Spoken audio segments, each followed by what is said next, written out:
Halo, selamat malam semua. Jadi pada kali ini saya ingin membahas tentang pergerakan IHSG. Jadi seperti pada YouTube saya yang sebelumnya, ini kalau saya buka YouTube saya, eh, waktu itu saya ada mengatakan bahwa IHSG berpotensi membentuk pattern head and shoulders. Jadi di video waktu itu, ini video terakhir kalau nggak salah.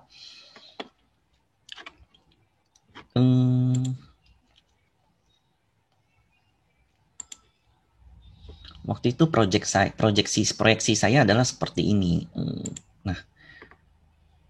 Nah, jadi dia ketika menyentuh 5.800, dia akan rebound. Setelah rebound, dia akan maksimal di 6.200 atau 6190. Jadi bentuknya bakal seperti ini, head and shoulders. Nah, jadi saya mau lihat per hari ini ya, IHSG membentuk patternnya ya menyerupai. Jadi yang terakhir kali kan dia seperti ini. Membentuk satu head. Nah, dari sini dia rebound kenceng, tapi dia ketahan di sini. Nah, sebenarnya nggak sampai 6.200. Hari ini maksimalnya 6.179 atau 6.180. Nah, kalau kita lihat sebenarnya, kalau kita tarik by Fibonacci, target reboundnya itu ya udah hampir-hampir kena. Atau di areal 61,8% itu 6216, kisaran segitu. Nah, sehingga menurut saya, jika IHSG tidak berhasil lepas dari konsol ini, maka kita mesti prepare di sini. Kita anggap di sini ada satu box ya. Jadi kalau IHSG nggak bisa keluar dari sini, dia akan retest lagi 5.800. Jika 5.800 ini nggak berhasil, maka dia akan jebol. Nah, kalau ditanya potensinya gimana? To be honest, sorry, menurut saya inilah gambarannya. Kemungkinan akan terjadi 5.800. Jadi terakhir kali saya mengatakan worst case adalah 5.800 dan kejadian. Ya, ini terendahnya 5750, tapi itu hanya intraday. Nah, opennya 5857. Nah, per hari ini saya mengubah pandangan saya bahwa IHSG masih ada potensi koreksi karena dia nggak bisa. Jadi seperti itu, TA itu mesti diupdate ya. Jadi ini kan dia lepas dari masa konsolidasi yang namanya cup and handle. Kemudian trend line daripada IHSG, nah itu garisnya belum tersentuh. So, jika terjadi head and shoulders di atas, potensi yang akan terjadi bagi IHSG ini adalah seperti ini.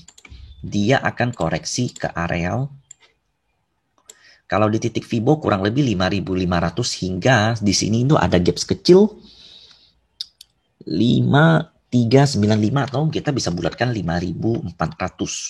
Sebelum dia menembus, menurut saya IHSG masih ada potensi menembus all time high. Jadi perhatiin seperti ini.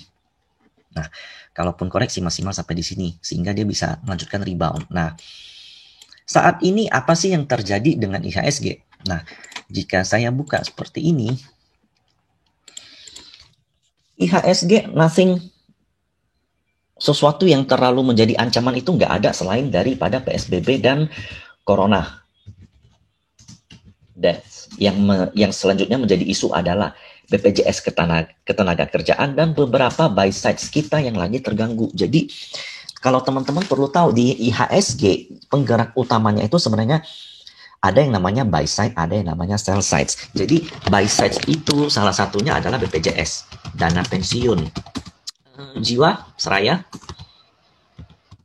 Lalu mungkin ada yang namanya seperti asuransi, fund manager, foreign manager, ETF. Nah, jadi mereka-mereka ini yang dananya gede. Jadi mereka ini yang biasanya mengcover ketika market turun. Jadi ketika market drop dalam, mereka yang cover. Kalau seandainya retail, market drop dalam gimana? Cenderung kabur kan? Nah, jadi saat ini menurut saya ada sedikit masalah di sini. Masalahnya seperti apa kita nggak boleh jadikan alasan. Intinya seperti ini. Kalau kita lihat trader yang melihat chart, ketika ada koreksi dari resisten, ya udah jangan dulu terlalu agresif sehingga plan untuk saat ini adalah seperti ini. Ini saya juga jelaskan di grup Sukor saya. Jadi dalam posisi di IHSG itu kita ada yang namanya investor. Investor ini kita mesti melihat fundamental perusahaan. Jadi kita nggak peduli sama yang namanya istilahnya pergerakan harian, hal-hal minor lain itu nggak dipengaruhi. Kita mencari yang namanya fair value berdasarkan BV. Kalau contohnya kalau seandainya di properti biasanya kan hitungnya earnout, di perusahaan-perusahaan yang agak agresif biasanya hitungnya kan EV EBITDA. Kalau di perusahaan-perusahaan yang pasif itu bisa hitungnya pakai BV. Kalau seandainya banks itu bisa memperhatikan NPL. Kalau pakai DER itu kurang begitu cocok ya, karena banks itu kan kita tahu DER-nya pasti tinggi-tinggi. Itu investor. Jangka panjangnya, ini jangka waktunya itu panjang. Nah, apakah saya melakukan ini? Untuk saat ini enggak. Yang kedua adalah position trader atau swing trader, atau bisa dikatakan trend following. Saat ini, apakah kita bisa melakukan trend following? Jawaban saya bisa, tapi dengan saham yang amat terbatas. Karena beberapa saham itu banyak yang sudah patah trend. Contohnya konstruksi itu ada distribusi sedikit di atas.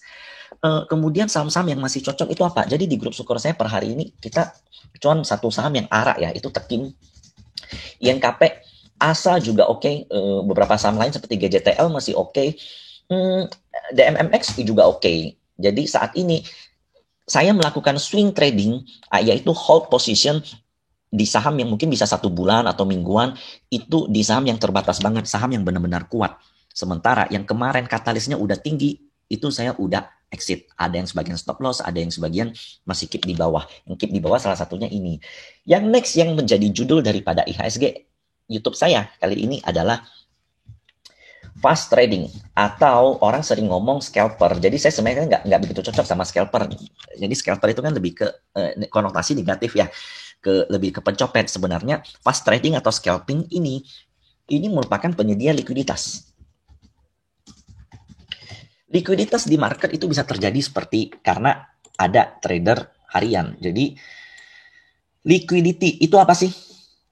Ada yang namanya, kalau seandainya di retail itu mungkin dengarnya biasa begini, bro hari ini beli berapa saham? Wah gue beli 2 saham, wah gue beli 5 saham, gue keluar masuk 4 saham. Nah, kalau di market, orang market ngomongnya bukan saham, tapi namanya counter. Lu hari ini berapa counter? Gue counter 10. Nah, kemudian ada yang namanya high frequency trading. Jadi HFT ya. Jadi HFT itu merupakan pergerakan dari broker atau retail profesional atau trader profesional yang melakukan counter saham itu bisa lebih dari 10 atau 12 kali. Jadi incernya satu hari itu 1-3%. Kalau bisa di atas 5%, it's good. Jadi yang dilakukan biasanya dengan money management yang ketat. Jadi disiplin stop loss. Seperti apa sih? Ini saya mau kasih lihat salah satu contoh orang dari senior saya yang juga sampai saat ini masih di grup saya. Di grup, bukan di grup Sukor, tapi ini di grup pribadi kami. Ini contoh dari pembelian dia. Nah, ini saya mau kasih lihat, bukan ini, sorry. Nah, ini. Per tanggal 12 bulan 1 tahun 2021, ini yang dilakukan adalah seperti ini. Beli TINS di 4.500 lot. Jadi perhatiin ya, yieldnya kecil-kecil. 0,7, 3,8, 3,5, 1,1, 3,4. Ini rugi. Ini 0,6, 1,4. Jadi benar-benar mencari gain yang kecil. Jadi melihat pergerakan yang benar-benar dalam time frame kecil. Kalau sekarang ya, itu broker-broker kan banyak yang bisa tergantikan sama algoritma. Kalau di US itu sering dilakukan oleh sama hedge fund seperti George Soros. Jadi saat ini sering di-compare bagaimana kemampuan performance dari broker mengalahkan market terhadap dengan robot. Nah, ini salah satu yang kita input manual. Nah, kalau kita hitung ya, ini ada 1, 2, 3, 4, 5, 6, 7, 8, 9, 10, 11, 12, 13, 14, 15. Satu hari ada 15 counter. Totalnya profit gross 92 juta, netnya 55 juta. Tadi berapa? 1, 2, 3, 4, 5, 6, 7, 8, 9, 10, 11, 12, 13, 14, 15. Enggak sampai di sini. Sebenarnya masih ada lagi. 16, 17, 18, 19, 20, 21, 22, 23, 24. Jadi ini ada sekitar 20-an counter di dalam satu hari, hampir 30. Total profit 92 juta, ruginya sekali 0,6, kemudian profitnya murni setelah dipotong fee 55 juta. Dan kemarin kita sempat bullish banget dalam satu hari. Ini di Mirai. Jadi 2021 bulan 1 tanggal 2. Oh sorry, ini bukan satu hari, 1 bulan ya, yield 43%. Kemudian ya ini kurang lebih net value kita, jadi 15%, 290 juta. Itu di market yang Seperti ini. Pertanyaannya, kenapa kita melakukan ini? Pertama, untuk melakukan investasi, maka saat ini akan memakan waktu yang lama karena market kurang mendukung. Untuk melakukan position trading atau trend following, itu bisa, tapi pilihannya amat terbatas, sehingga ini stagnan kalau menurut saya. Tapi untuk melakukan counter di market yang dengan spread tinggi seperti ini, maka itu cocok. Meskipun ya itu nggak selalu setiap hari untung, ada saat-saatnya rugi.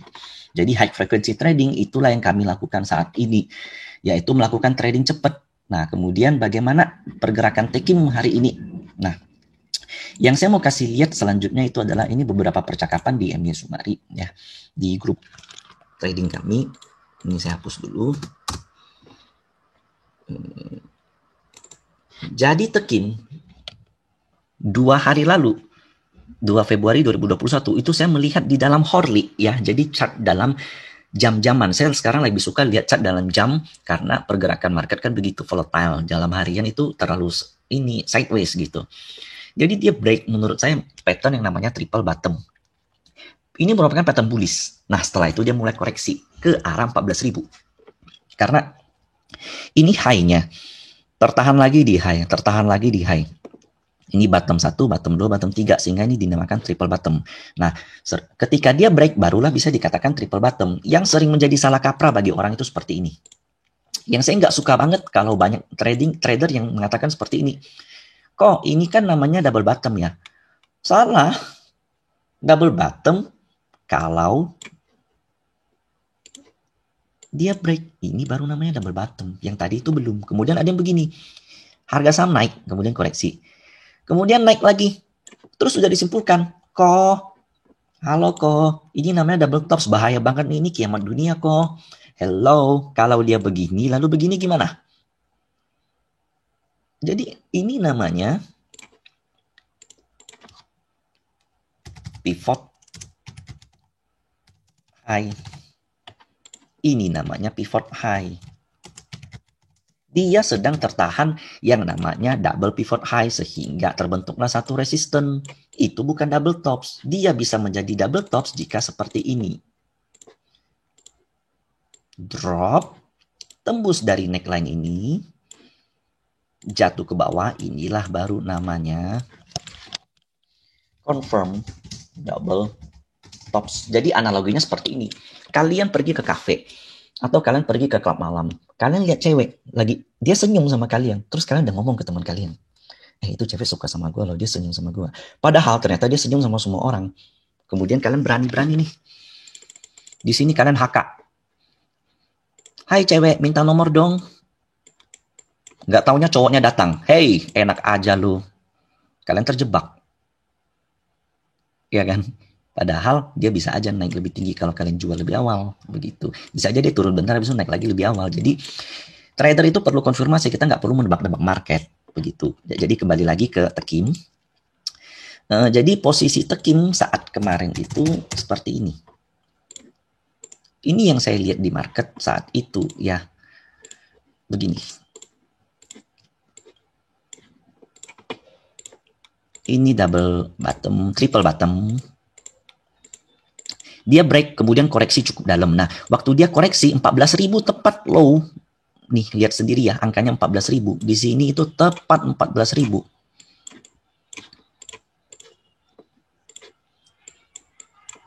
Di sini 14.000. Saya call buy. Jadi saya udah mulai suruh beli ketika posisinya di sini. Yaitu mulai-mulai koreksi. Nah, ini buktinya saya mau kasih lihat di grup. Ini seperti ini, saya proyeksikan dia turun ke 14.000, habis itu naik ke 16.000. Nah, saya bilang ini Tekim bisa cicil loh. Ada yang jawab, oh iya oke. Ini saya buat lagi di channel saya MY Fast Trade. Jadi ini khusus Fast Trade. Tekim cicil.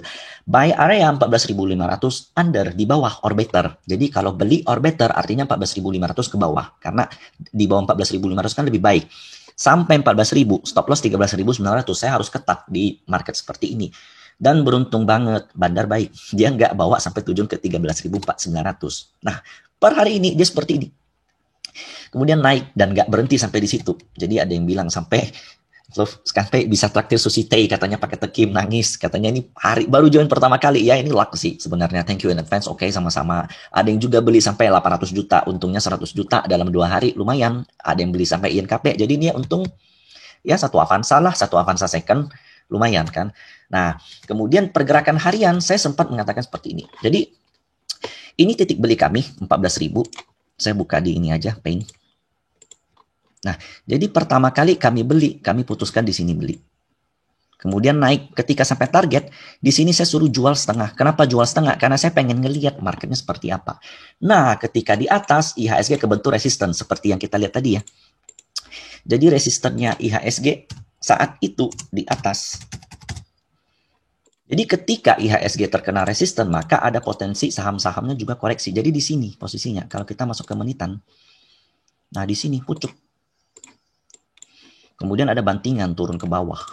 Ketika turun ke bawah, saya sempat instruksikan hati-hati, pasang seatbelt, pasang level taking profit. Nah,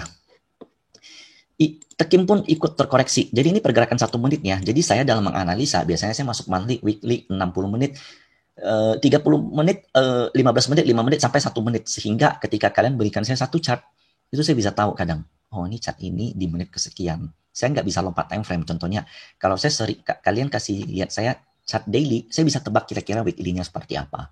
Kalau kalian kasih saya chart daily, saya bisa tebak kira-kira 60 menitnya seperti apa. Tapi kalau sampai 5 menit, 15 menit nggak bisa. Jadi ini udah, saya nggak bisa bilang sih mungkin ada kemampuan fotografi karena saya sering lihat market. Nah, kemudian Tekim mulai rebound. Ketika Tekim rebound, saya katakan ini bisa kalian hold aja. Jadi saya nggak capture, nggak sempat tadi. Saya katakan taking hold sisa 50% itu. Sebenarnya kalau mau nambah boleh, tapi saya nggak mau. Saya nggak mau kalau seandainya tiba-tiba market aneh-aneh, drop ke bawah ujung-ujung rugi. Jadi saya nggak mau. Jadi saya sarankan hold. Di sini dia membentuk konsolidasi yang namanya symmetrical triangle. Nah, ketika dia break di sini, saya katakan, oke, ini Tekim bisa arah loh. Bisa haha. Haha itu artinya higher high. Artinya dia bisa menembus high tertinggi di sini. Dan honestly, saya beruntung dia bisa tembus ini. Sehingga cuan yang tadi didapat pun udah lumayan. Jadi kerugian-kerugian kemarin ini udah ke cover. Kenapa kami melakukan ini? Karena IHSG nggak mendukung. Jadi saya selalu punya konsep seperti ini di market ya. Jangan punya hope. Market kalian harus seperti ini.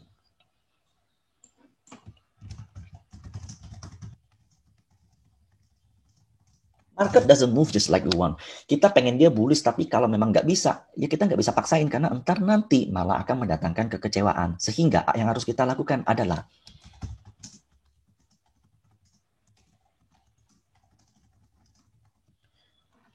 kalian harus bergerak seperti apa yang market lakukan. Sehingga seperti yang saya ucapkan tadi, saya belum cocok untuk melakukan investasi di IHSG seperti ini, di area seperti ini. Saya juga kurang bisa melakukan swing trading di saham di market seperti ini karena saat ini banyak tren yang sudah patah dan beberapa saham memang masih ada yang menunjukkan kekuatan tapi minor sekali. Salah satunya Tekim, INKP. Dan yang saya lakukan adalah fast trading. Fast trading saya counter kalau ya 5 sampai 6 saham, tapi kalau senior saya bisa sampai 20 30 saham per hari. Jadi seperti itu yang saya mau jelaskan tentang IHSG. So outlook saya masih bullish so far, hanya kita lack of, kita ini lagi kekurangan yang namanya sentimen bagus. Jadi yang namanya vaksin, ketika Jokowi divaksin malahan saham-saham farmasi ARB, yang artinya vaksin itu sudah price in. Price in itu apa sih? Jadi newsnya itu udah terrefleksi di dalam market. Jadi ketika IHSG bergerak seperti ini tuh udah karena vaksin, udah karena Omnibus Law, udah karena SWF, udah karena GDP, udah karena kemenangan Biden. Jadi kemenangan Biden kalau nggak salah di sini ya, kalau nggak salah.